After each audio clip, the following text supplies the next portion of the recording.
Okay चलिए 7 फरवरी middle section के English portion को हमने एनालाइज किया था, आंसर जानने की कोशिश किया, आंसर्स देखे थे। इस वीडियो में हम प्राइमरी सेक्शन वाला जो पेपर हुआ था ना, सेकंड पेपर शाम को, उसको देखेंगे और उसमें कैसे क्वेश्चन पूछे गए थे, उनके आंसर्स क्या क्या थे वो हम देखने वाले। तो पहला क्वेश्चन जो आप देख पा रहे हैं, इसमें एक पैसेज पूछा गया था, दो पैसेज इसमें भी था और 15 नंबर के लिए और 15 नंबर के लिए पैडागोजी सेक्शन से क्वेश्चन थे। तो देखिएगा, पहला पैसेज जो दिया गया था, इसमें ये जो पैसेज था, इसमें राइटर ने अपने राजस्थान जब घूमने गए थे तो वहां पीकॉक्स दिखे थे कुछ, और उनसे रिलेटेड बातें इसमें बताया है। देखेंगे जब the next morning as I was about to leave the city, I saw peacocks on every trees, rocks and hills. Their moments had the same place, the same grace and the same beauty. तो बता रहे हैं कि जो peacocks मैंने देखा है ना, वो बहुत ब्यूटीफुल थे, बहुत ही ज्यादा ग्रेसफुल थे सारे पीकॉक्स, और वो सभी एंजॉय कर रहे थे, है ना। ऐसा लग रहा था मानो वो मुझे क्या कर रहे हैं, they were there to both to welcome me और टू बीड मी फेयरवेल, है ना। तो मुझे फेयरवेल विदाई भी दे रहे थे और वेलकम भी कर रहे थे। तो ऐसा डिस्क्रिप्शन पीकॉक्स के बारे में उसने शुरुआती जो लाइंस है इस पैसेज का उसमें दिए हैं, ठीक है। इसके बाद ना जो राइटर है वो अपने इस ट्रिप को याद करते हैं, अब उन पीकॉक्स को याद करते हैं, इतने ब्यूटीफुल जो सीन, जो व्यू, जो सीनरी उसने देखा था उसको रिमाइंड करते हैं, है ना। और उसको याद कर कर फिर धीरे से जब वो और उस जगह को विजन करता है और जब वहां जाना चाहते हैं कुछ समय बाद, सालों बाद मान के चलो, है ना, तो वो पाते हैं कि वो जो पीकॉक्स है उस जगह में अब नहीं है, वो सभी क्या हो गए हैं, वो सभी गायब हो गए हैं। और वो जो जगह है जहां उसने पीकॉक्स देखा था, है ना, कहां देखे थे उसने, राजस्थान के एक सिटी में, ठीक है, जहां वो गए थे ट्रिप में। अब वो देखते हैं कि वो जो जगह है ना, वहां टोटली डिसोलेशन दिखाई देती है। डिसोलेशन का मतलब होता है वीरान, है ना, गायब हो जाना। ऐसे पीकॉक्स जो देखे थे, जो सुंदरता, जो ब्यूटीनेस उसने देखा था, वो अब गायब हो चुका है, ठीक है। तो उसको देखकर ना बहुत दुख होता है उनको, राइटर को, और फिर उनसे रिलेटेड और भी बातें वो करते जाते हैं, है ना, कि किस कारण से उन लोग जो पीकॉक्स थे वो वहां पर अब नहीं है, क्या हुआ होगा कि अब वहां सिर्फ वीरान है, मतलब डिसोलेशन दिखाई देती है ना। उनके बाद लास्ट जो लाइन्स है ना इस पैराग्राफ में, उसमें जो राइटर है वो किसकी बात करते हैं, वो अगर आप यहां पर देखेंगे तो डक्स की बात करते हैं, है ना, कि समुद्र के किनारे के जो डक्स है वो भी पहले बहुत ही बढ़िया से रहते थे, है ना, लेकिन अब वहां पर सिर्फ हैवी सलाइम से स्टीयर्ड विथ सलाइम हमको देखने को मिलती है जो डक्स है वो। मतलब कुल मिलाकर यहाँ पर इस पैसेज में ना बातें हुई है, समय के साथ जो बर्ड्स होते हैं वो समस्या ग्रस्त होते जा रहे हैं, है ना, या तो गायब होते जा रहे हैं या तो बहुत बुरी तरह से प्रभावित हो रहे हैं। उनके बारे में बेसिकली ये पैसेज था। इनके क्वेश्चन चलो देख लेते हैं, ठीक है। देखो पहला क्वेश्चन अब यहां पर आप देखेंगे, where did the writer see the peacocks. जैसे कि मैंने बताया पीकॉक्स उसने कहां देखा, तो माउंटेन टॉप है, राजस्थान सिटी है, और स्लोप ऑफ द हिमालय है, तो ये सब तो नहीं है, है ना। आप तीसरा चौथा लाइन में देखेंगे तो ये राजस्थान सिटी में वो जो ट्रिप में गए थे वहां उसने देखा था। यहां पर किसी को कंफ्यूजन हो सकता है माउंटेन टॉप, क्योंकि हिल वगैरह की बात हुई है ना, लेकिन सिर्फ हिल नहीं, बहुत सारे सीन या सीनरी वहां पर बताया गया है, और जो कि राजस्थान की एक सिटी का है, ठीक। चलो अगला देखेंगे 122 देखिए, why does the writer see a picture of desolation, है ना। राइटर को ये पिक्चर ऑफ डिसोलेशन इमेज क्यों दिखाई देता है ना, कहा, राजस्थान सिटी में। अब यहां से एक और चीज स्पष्ट हो जाता है कि पहले एक आंसर राजस्थान सिटी आएगा, है ना। Because there is a drought and feed all around, because the ducks are no more, है ना। डिसोलेशन इसका आंसर दिखाई देता है क्योंकि पीकॉक्स हैव डिसअपीयर्ड। जो पीकॉक्स वहां पर दिखे थे वो अब गायब हो चुके हैं, अब नहीं दिख रहे थे, ठीक है। अपरूटेड और ये सभी नहीं आएगा, ऑप्शन पर दिया जाएगा इसमें। 1 2 3 देखिए, state which of the following statement is true, true और फॉल्स पूछा गया है। Peacock both welcome the writer and Beed him farewell, ये तो सही है ना। उसने पीकॉक्स को देखने में ऐसा लग रहा था कि उन लोग मुझे वेलकम भी कर रहे हैं और मुझे विदाई भी दे रहे हैं। The wings of the peacocks were smeared with slime, है ना। तो स्मीयर्ड विद स्लाइम वाला जो लाइन था हमने, है ना, कीचड़ से सना हुआ, ये हमने पीकॉक्स के लिए नहीं पढ़ा था, लास्ट टाइम में मैंने दिखाया ना, डक्स के लिए थे वो, है ना, समुद्र के किनारे में जो डक्स उसने देखा उनके लिए। तो पहला सही है, दूसरा गलत है। क्या, A is true, B is false, option number 3। ऐसे क्वेश्चंस आजकल बहुत पूछे जा रहे हैं, तो आने वाले आपको समय में ना ऐसे क्वेश्चंस ही प्रिपेयर करने पड़ेंगे ज्यादातर, ठीक है। असर्शन रीजन बेस्ड हो गया, और ए ट्रू फॉल्स ये सब हो गया, मैच द कॉलम वाले हो गए, ठीक है। Which one of the following is not true, अब कौन सही नहीं है? The peacock the peacocks the writer saw was were beautiful and graceful, सुंदर थे, ग्रेसफुल थे, ये तो सही बात है। The writer feels that the city is desolate now, ये भी सही है ना, सिटी कैसा हो गया? डिसोलेट हो गया। The writer visits the city once again in a vision, vision में एक बार और उस सिटी में क्या करते हैं? वो विजिट करते हैं। The peacocks can no longer fly now, peacocks अब उड़ नहीं सकते, तो ऐसा कुछ नहीं है, है ना? तो नॉट ट्रू, तो नॉट ट्रू में यही आ जाएगा ऑप्शन नंबर 4, ठीक है। नेक्स्ट देखिए, what kinds of sentence in the is the following, नीचे जो सेंटेंस दिया गया वो कैसा सेंटेंस है? इजी है अगर आप देखेंगे तो। Where have they all disappeared, और आखिरी में ये क्वेश्चन मार्क भी लगा है, तो भाई क्वेश्चन मार्क लगा है तो सीधा सीधा आप इंट्रोगेटिव के साथ जाएंगे ना, कोई दिक्कत वाली यहाँ पर बात ही नहीं है।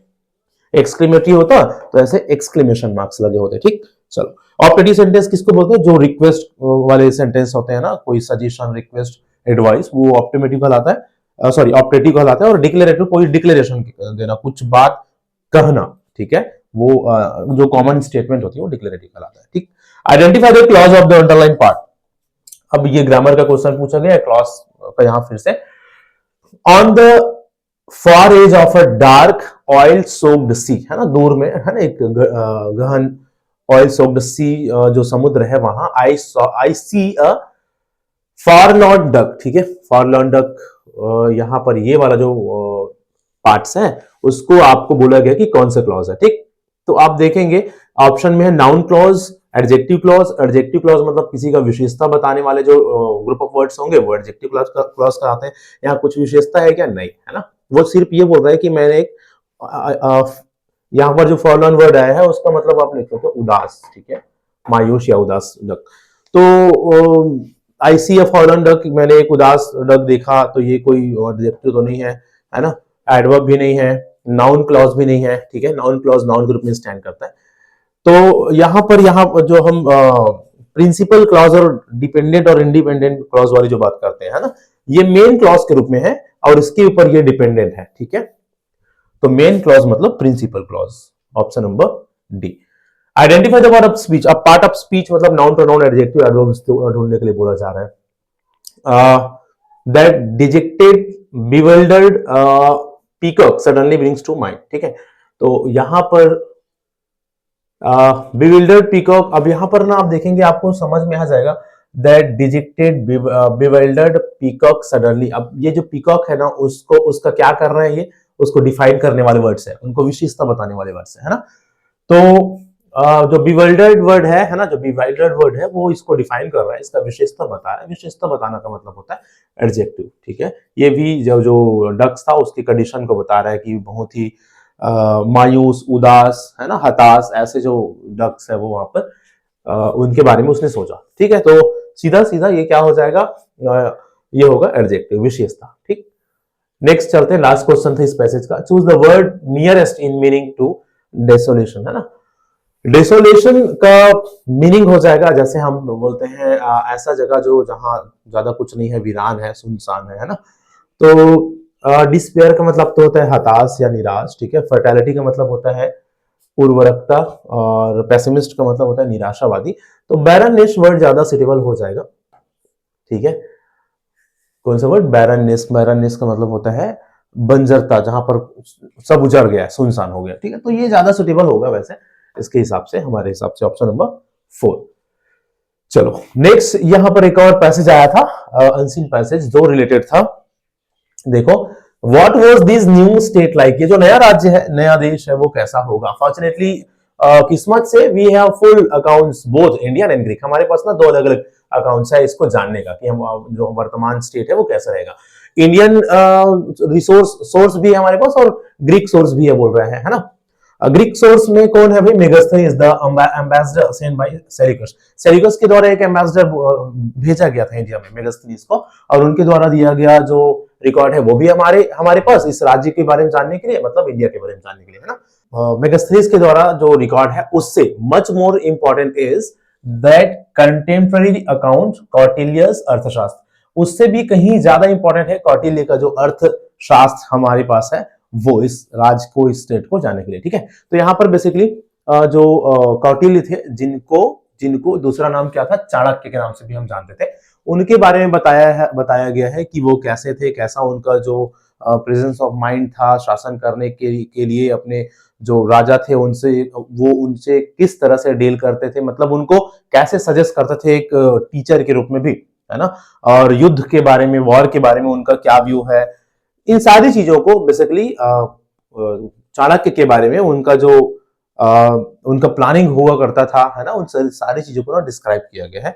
ठीक है, there was hardly anything Chanakya, Chanakya के लिए ऐसा कुछ भी नहीं था जो वो करने से मना कर दे, है ना, अपने गोल को अचीव करने के लिए, है ना। Is unscrupulous enough years he was yet he was also wise। ठीक है, तो जो जो क्वालिटीज थे ना, अब किसी भी अपने उद्देश्य की पूर्ति के लिए, कोई युद्ध वगैरह जीतने के लिए, या युद्ध के बारे में उनका क्या व्यू था, युद्ध के बारे में बोलते थे कि युद्ध ना सिर्फ एक दूसरे को नष्ट करने के लिए, डिस्ट्रॉय करने के लिए नहीं होना चाहिए। अगर कोई युद्ध एक दूसरे दोनों पार्टी को नष्ट कर दे रहा है, डिस्ट्रॉय कर दे रहा है, बर्बाद कर दे रहा है, तो वो उसमें कोई भी राजा की जीत नहीं होती है।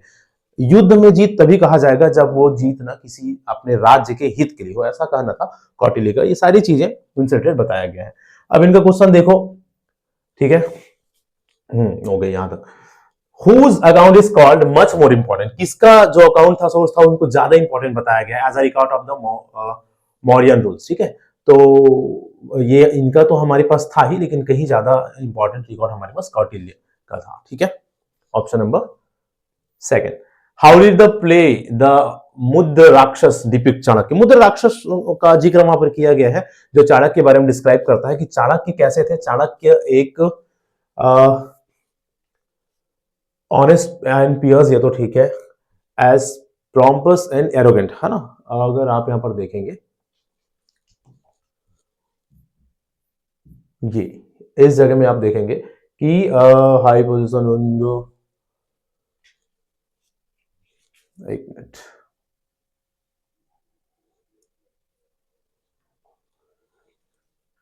All powerful empires, a picture is emerge from the Indian polity, the, हाँ, मुद्र राक्षस, ये यहां से आप देखेंगे, which deal with his this period, bold and scheming, है ना, bold and scheming, proud and revengeful. ठीक है, ये वाला line, bold and scheming, proud and revengeful. ठीक है, तो ये आप देख लीजिए ऑप्शन में कहां पर है, बोल्ड एंड स्कीमिंग, है ना, ऑप्शन नंबर सी। क्या है ऑप्शन नंबर थर्ड। यहां से ये हमको उनके कैरेक्टर के बारे में समझ में आता है, किससे, मुद्र राक्षस से। ठीक है, पैसेज में जो बातें दी गई है ना, उसी को हम आंसर के रूप में लेते हैं। ठीक, state which of the following statement is true, true और फॉल्स बोला गया है कि कौन सा सही है कौन सा गलत है। For practical purpose Chanakya kept the reins of power with himself, practical purpose के लिए, व्यवहारिक तौर पर उसने जो शासन का बागडोर था वो अपने हाथ में लेके रखा था। ठीक है, ये सही बात है। Chanakya enjoyed the power and Prestige of the high authority he will, जो हाई पावर उनको मिला था उनको वो एंजॉय करता था, है ना। तो ऐसा नहीं है वो ऐसा एक उनको एकदम एंजॉय नहीं करता था, है ना, बल्कि वो सिर्फ राजा और शासन की भलाई के बारे में सोचते रहते थे या उनके लिए काम करते थे। ठीक है, तो A is true but B is false, A is true but B is false. ठीक है, चलो, एंजॉय करना मतलब उसका आनंद लेना, है ना, मतलब उसको थोड़ा सा जीना, अनुभव करना, तो ऐसा कुछ नहीं था उनके लिए। नेक्स्ट देखिए 132 को, which one of the following is not true, कौन सा सही नहीं है। पहला, Chanakya is also known as Kautilya, सही है। Chanakya define war as a continuation of the state policy, ये भी सही है। Chanakya considers strategic manoeuvres as more important than actual war, ये भी सही है ना। जो स्ट्रैटेजी होता था, ठीक है, रणनीति स्ट्रैटेजी होता था, उसको ज्यादा इंपॉर्टेंट समझते थे एक्चुअल वॉर से, कौन, चाणक्य। तीसरा, Chanakya suppose the war even if it destroy both the parties, है ना, चाणक्य वॉर को क्या करते थे, सपोर्ट करते थे, वो दोनों पार्टीज को डिस्ट्रॉय कर दे उसके बावजूद भी, जो कि गलत बात है। ठीक है, ऑप्शन नंबर डी आ जाएगा। नेक्स्ट देखो, what does the given word mean, to dilute, है ना, टू डेल्यूट का मतलब क्या होता है। डेल्यूट का मतलब होता है मिसलीड करना, मिसलीड करना, भ्रमित करना किसी को। ठीक है, ऑप्शन नंबर 20 का सही आंसर हो जाएगा। ठीक है, रॉब करना, स्विंगल करना, टू डाइवेस्ट, ये सब नहीं आएगा। ठीक है, नेक्स्ट देखो 134 को, आइडेंटिफाई द टेंस। अब टेंस पहचानने के लिए पूछा गया ये क्वेश्चन, है ना, टेंस पहचानने के लिए, तो टेंस तो आप डेफिनेटली पहचानते होंगे, इसमें कोई बड़ी बात नहीं है ना। हैड रिडीम्ड हिज प्लेज, अपना शपथ पूरा करना, है ना। तो इसके मीनिंग भी अगर आप नहीं जानते, हैड वर्ड को देखोगे, हैड रिडीम्ड, आपने देखा होगा कि पास्ट परफेक्ट टेंस का एक एग्जांपल है, पास्ट परफेक्ट में आप हैड वर्ड देखते हैं, हैज होता तो प्रेजेंट परफेक्ट होता है। ठीक है, तो option number D 4। Find the word opposite in the meaning to the underline word, है ना, अपोजिट स्लाइड का। Never forgetting a slide, never forgetting a slide. अब देखो देखो, अब ये एक लाइन है, यहां पर इसका अपोजिट पूछा गया है, तो ये इजी आपके लिए हो जाएगा। प्रेज मतलब आप जानते होंगे प्रशंसा करना, कॉम्प्लीमेंट मीन्स आप जानते होंगे तारीफ करना, प्रशंसा करना, रिवार्ड मतलब आप जानते होंगे इनाम, सभी लगभग एक ही जैसा है ना। ह्यूमिलिएशन का मतलब होता है इंसल्ट करना, ठीक है, तो ऑप्शन नंबर सेकंड इसका सही आंसर होगा, ठीक है। इसका मीनिंग क्या हो जाएगा, ह्यूमिलिएट करना थोड़ा सा, है ना। ओके, आगे चलेंगे नेक्स्ट 133 36 को देखिए। Blank gave the term acquisition observation, अब यहां से स्टार्ट हो जाता है पेडागोजिकल सेक्शन, है ना। पेडागोजी सेक्शन यहां से स्टार्ट होता है 136 से। Blank gave the term acquisition observation natural input dominant hypothesis in theory of second language acquisition. जब भी सेकंड लैंग्वेज एक्विजिशन की बात होती है और इनपुट हिपोथेसिस और ये सभी आप नेचुरल ये सब देखें, है ना, तब आप याद करिएगा किनको, स्टीफन क्रसेन किनको, स्टीफन क्रसेन ठीक है, ऑप्शन नंबर डी, ठीक है। चलो नेक्स्ट देखो 137 को, which among the following involves the principles of gradation and sequencing. अब principle of gradation and sequencing की जब बात आती है तो कौन सा थ्योरी काम करता है, ग्रेडेशन, है ना, principle of gradation, option number second ही इसका सही आंसर हो जाएगा, ठीक है। बाकी हैबिट फॉर्मेशन और हाँ ठीक है, ऑप्शन नंबर सेकंड ही ज्यादा सुटेबल है इसमें। नेक्स्ट देख लो, you observe that your students need to be exposed to samples of the target language, है ना, आपको आप क्या ऑब्जर्व करते हैं, आपके बच्चे को टारगेट लैंग्वेज में एक्सपोज करना है, करने की जरूरत है ना। And be encourage to imitate and respond, और किस चीज के लिए एनकरेज करना है उसको, इमिटेट करने के लिए एंड रिस्पॉन्ड करने के लिए, इमिटेट और रिस्पॉन्ड करने के लिए, कुछ आप बोलोगे उसको इमिटेट करेंगे और उस पर रिस्पॉन्ड करेंगे, ठीक। While which of the following method is most suitable for this purpose, अब इस पर्पस के लिए कौन सा मेथड, है ना, बच्चे को कुछ बोलोगे वो सुनकर रिपीट करे। तो जब भी रिपीटेशन का, इमिटेशन की जब भी बात होती है ना, तो डायरेक्ट मेथड नहीं होता, कम्युनिकेटिव लैंग्वेज नहीं होगा, बल्कि ऑडियो लिंगल। जब भी इनकी बात होती है इमिटेशन का, बच्चे रिपीट करे, दोहराए, है ना, तो आप ऑडियो लिंगल मेथड के साथ जाइएगा, ठीक। चलो अगला क्वेश्चन देख लेते हैं, question number 139। Learning of the mother tongue by a child is generally assumed as, है ना। मदर टंग को सीखना क्या कहलाता है, मदर टंग को सीखना तो लैंग्वेज एक्विजिशन कहलाता है, क्या कहलाता है, language acquisition, option number first, है ना।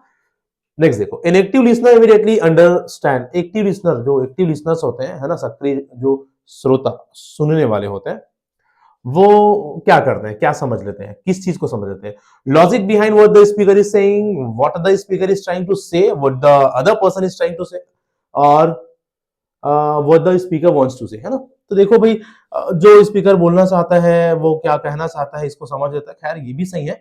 अब चारों में देखोगे तो ये जो लॉजिक वाला बात होगा वो ज्यादा आपको सेंसफुली सही हो जाएगा, logic behind what the speaker is saying, speaker क्या बोल रहा है उसके पीछे का लॉजिक आसानी से वो समझ लेते हैं, हालांकि ये भी गलत नहीं है, लेकिन दो तीन सही आंसर में सबसे सही आंसर अगर सबसे सुटेबल देखो तो फर्स्ट हो जाएगा मेरे अकॉर्डिंग। बाकी आप देखते हैं इसमें जो एग्जाम कंडक्टर बॉडीज है ना, सीबीएसई कौन सा ऑप्शन को लेते हैं, ठीक।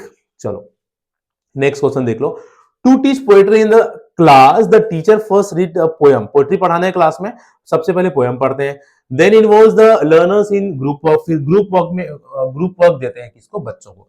One group writes the theme of the poem, एक ग्रुप ना उस पोएम का थीम लिखता है, another draws a picture to depict the main character, दूसरा क्या करते हैं, पिक्चर बनाते हैं मेन कैरेक्टर्स का, और तीसरा yet another rights the summary, तीसरा ग्रुप क्या करता है, समरी लिखता है उस पोएम का। दिस एक्टिविटी एम्स टू, अब आप देख रहे हैं कि सभी बच्चों को कुछ ना कुछ अलग अलग टास्क यहां पर दिया जा रहा है, तो ये क्या होगा इसमें, डिस्ट्रैक्टिंग द लर्नर्स, लर्नर्स को डिस्ट्रैक्ट करने के लिए तो ऐसा नहीं किया जा रहा है भाई, involving all the students in the classroom, involve करने के लिए किया जा रहा है, ठीक बात है।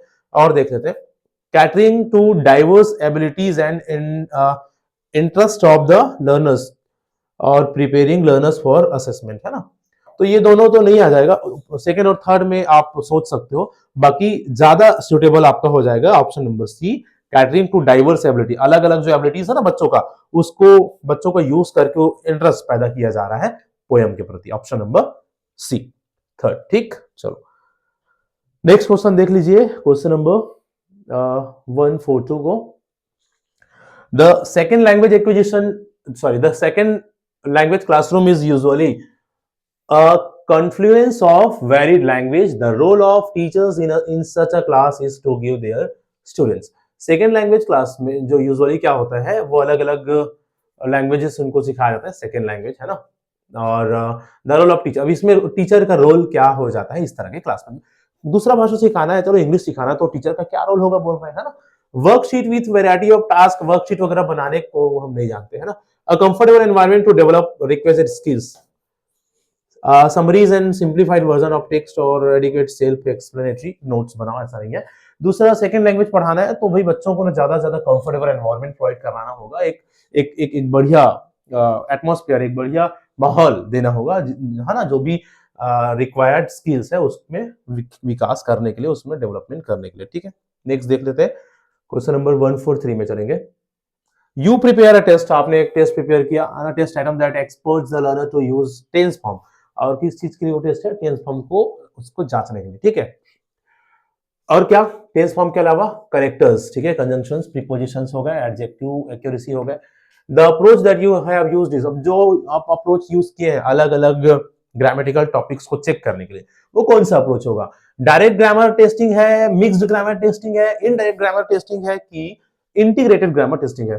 तो आप ना इसमें और इसमें कंफ्यूज होंगे, दोनों में से सोचेंगे किसको लिखे, तो ना आप इंटीग्रेटेड वर्ड के साथ जाना, इंटीग्रेटेड समाहित ग्रामर टेस्टिंग हो जाएगा, integrated grammar testing, option number 4, क्योंकि वो समग्र रूप से सभी ग्रामेटिकल टॉपिक्स को एक टेस्ट में असेस करने की कोशिश कर रहे हैं, ठीक है।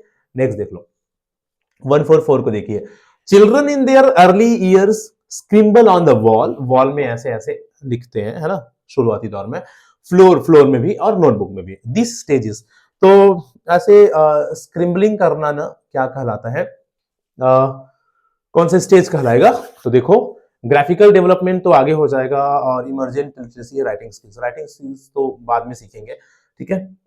तो अगर पूछा क्या जा रहा है, लैंग्वेज लर्निंग इज कॉल्ड, तो इस तरह के ये जो स्टेज है ना, तो लैंग्वेज लर्निंग में अलग अलग स्टेजेस होते हैं। जो इमर्जेंट लिटरेसी वाला स्टेज होता है, शुरुआती दौर, है ना, अभी जो लिखने का या जो लैंग्वेज के प्रति बच्चों का सीखना है वो शुरू हो रहा है, इमर्ज हो रहा है, जागृत हो रहा है ना, तो ये ऑप्शन नंबर 2 ज्यादा सुटेबल हो जाएगा, ठीक है। नेक्स्ट देखो 145 को, communicate language teaching stresses the interdependence of communicative language teaching, है ना, सीएलटी, किस चीज पर जोर डालता है, ठीक है।